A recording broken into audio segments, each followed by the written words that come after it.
আসসালামু আলাইকুম ভিউয়ার্স, সকলকে ওয়েলকাম জানিয়ে শুরু করছি আজকের রেসিপি। আজকের রেসিপিটা হলো লাল কুমড়ো বা মিষ্টি কুমড়োর একটা রেসিপি। তো চলুন পুরো রেসিপিটা দেখে নেওয়া যাক। প্রথমে আমি কড়াইয়ে সর্ষের তেল দিয়েছি। তেলটা একটু গরম হয়ে আসলে দিয়ে দিচ্ছি একটা দারচিনির টুকরো, 4-5টা মতো গোলমরিচ, 3টে শুকনো লঙ্কা, হাফ চামচ গোটা জিরে,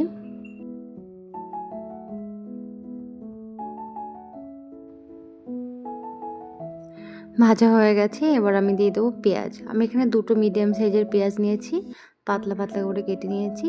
তো সেটা দিয়ে দিলাম। এবার খুব ভালো করে একটু পেঁয়াজটাকে ভেজে নেব। এখানে 5 কোয়া মতো রসুন এবং 1 ইঞ্চি আদাকে একটু থেতো করে নিয়ে আসলাম, তো সেটাই দিয়ে দিয়েছি। এবার একটু ভালো করে ভেজে নিতে হবে, কাঁচা গন্ধটা, আদা রসুনের কাঁচা গন্ধটা চলে যাওয়া পর্যন্ত। এবার দিচ্ছি হাফ চামচ মেথি এবং হাফ চামচ গোটা ধনে। এবার খুব ভালো করে মিশিয়ে নেব। ধনে গুঁড়োটা এবং মেথিটা একটু পরে দেওয়ার কারণ হলো, এটা যদি আগে দেওয়া হতো তাহলে এটা পুড়ে যেত এবং খেতে তিতো লাগতো। তো সেই জন্যে এটা একটু পরে দেওয়া হয়েছে। এবার সবগুলো মশলা একসাথে হালকা একটু ভেজে নেওয়ার পর এর মধ্যে আমি দিয়ে দেব জল। এখানে সামান্য একটু জল দিলাম, এর কারণ হলো জলটা দিলে মশলাগুলো পুড়ে যাবে না। এবার অল্প একটু নেড়ে চেড়ে নিয়ে এর মধ্যে আরও কিছু মশলা অ্যাড করব।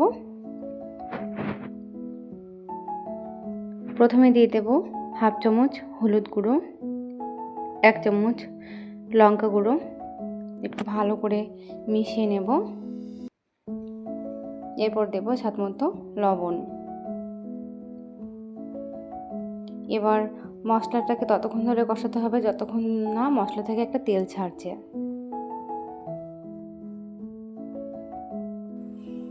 এবার দেখুন মশলা থেকে খুব সুন্দরভাবে তেল ছেড়ে দিয়েছে। এবার কেটে রাখা মিষ্টি কুমড়োগুলোকে আমি এই মশলার মধ্যে ঢেলে দেব।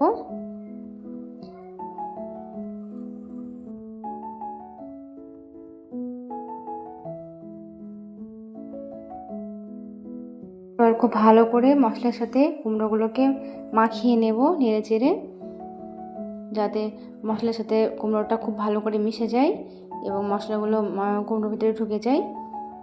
এবার নাড়াচাড়ার পর একটা ঢাকনা দিয়ে ঢেকে আমি এটাকে রান্না করে নেব। ঢাকনা দিয়ে লো টু মিডিয়াম ফ্লেমে এটাকে কুক করতে হবে, তাহলে খুব সুন্দরভাবে সিদ্ধ হয়ে যাবে আর কোনো রকম জল দেওয়ার এখানে প্রয়োজন নেই। দেখুন অনেকটাই সিদ্ধ হয়ে গেছে, খুব সুন্দরভাবে সিদ্ধ হয়ে গেছে।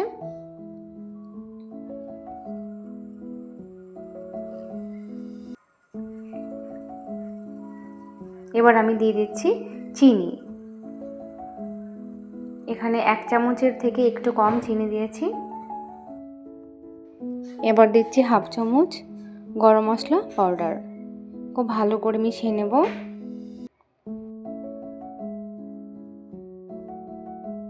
সবশেষে দিয়ে দেবো তেঁতুল গোলা জল।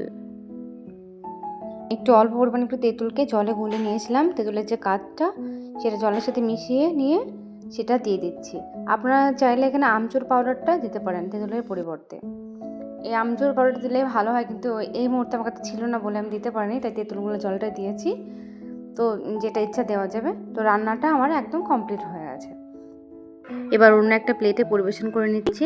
সত্যি কথা বলতে রান্নাটা কিন্তু দারুণ হয়।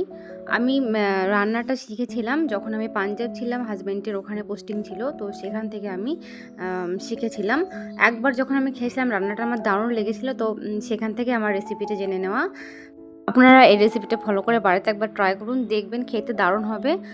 আর রেসিপিটা ভালো লাগলে অবশ্যই একটা লাইক করে দেবেন, পাশে থাকবেন। ধন্যবাদ।